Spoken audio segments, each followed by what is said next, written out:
Hi.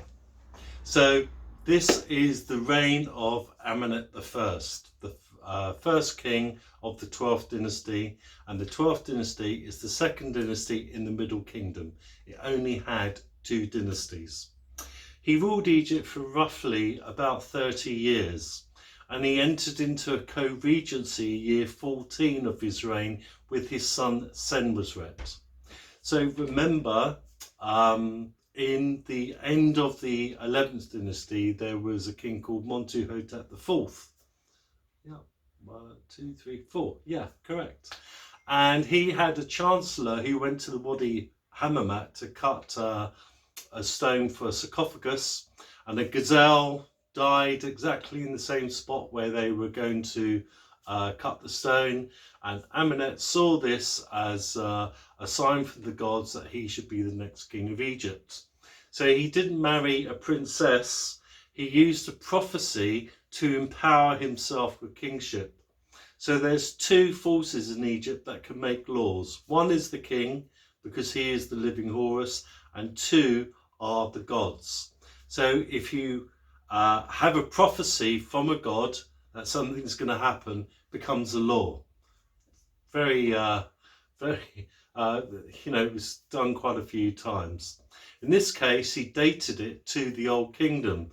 So he gives the impression that this prophecy had been around for a long time and it was to do with him.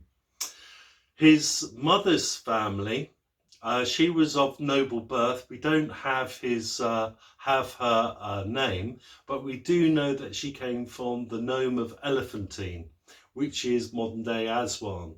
So that's where his mother came from. His father was a general in the army and he was called Senwosret. So hence he passed that title, that name on to his son. He built a brand new capital in between Memphis and Waset at a place called Itawi. Itawi means the Caesar of the two lands. So a brand new capital, and that's where he built his pyramid outside the city. Today it's called Lisht. He campaigned against the Nubians. So why? There's no land there, but there's gold, the flesh of the gods.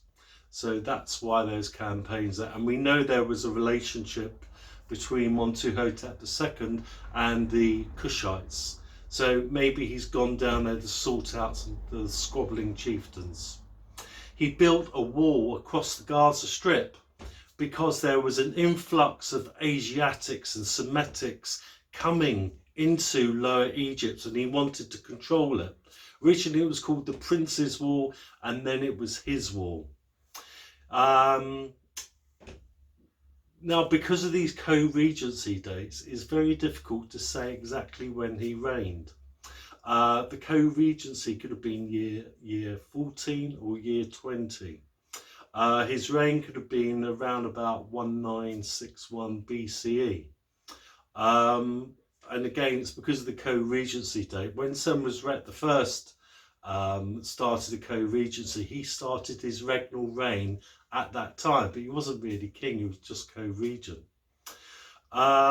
Year 24, which was year 4 of Senwosret's co-regency with his father, there is an influx of Asiatics coming from the Mediterranean.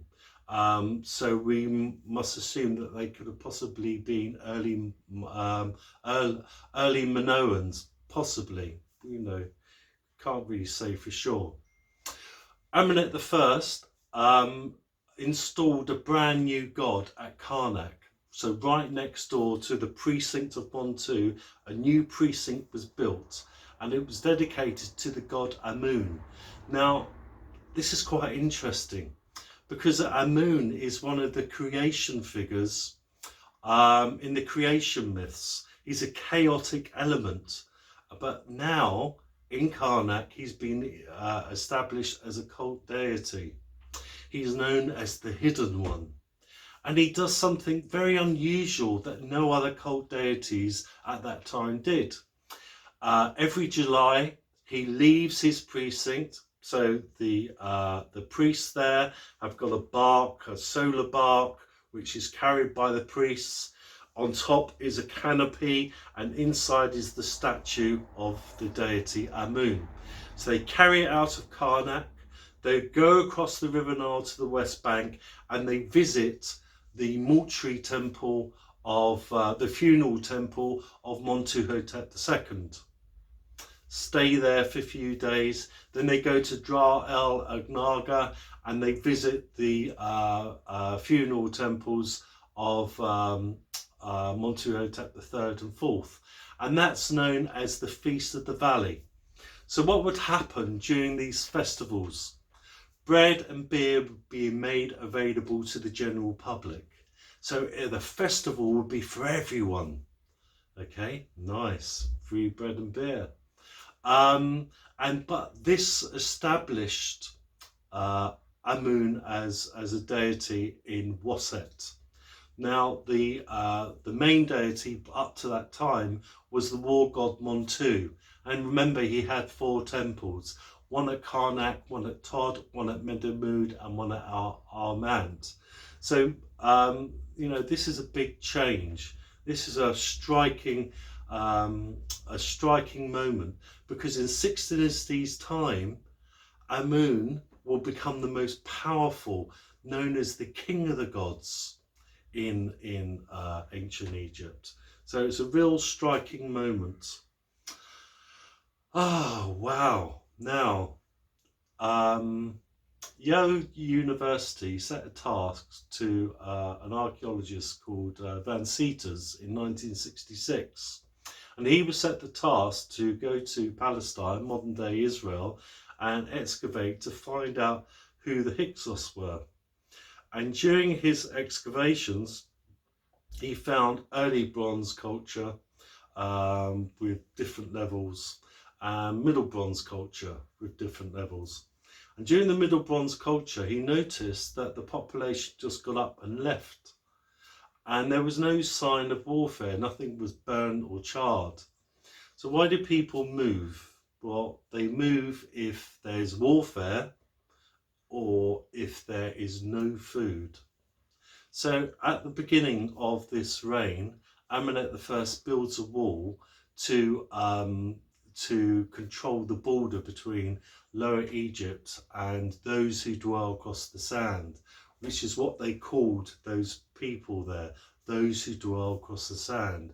So maybe there's an influx of migrant people coming into Egypt from modern day Israel because there's famine in the land. Now if we look at biblical accounts, the people who left that area and came in could have possibly been Joseph's family. So maybe the Hebrews were coming in through that route. Just an idea. Right, he had 5 names of the king. He changed his horse names a couple of times, and his prenomen is quite interesting. It's known as satisfied is the heart of Ra. So he closely associates himself with the sun god Ra. He appointed through ability, not rank or status or relationship. Those days were over. And this is a big change in society. The relationship between the peasant farmer and the king was that you farmed the king's land. So no longer are these poor peasant farmers the chattels of the estate that enter into contracts with the living Horus. They farm the king's land. So it's a big change.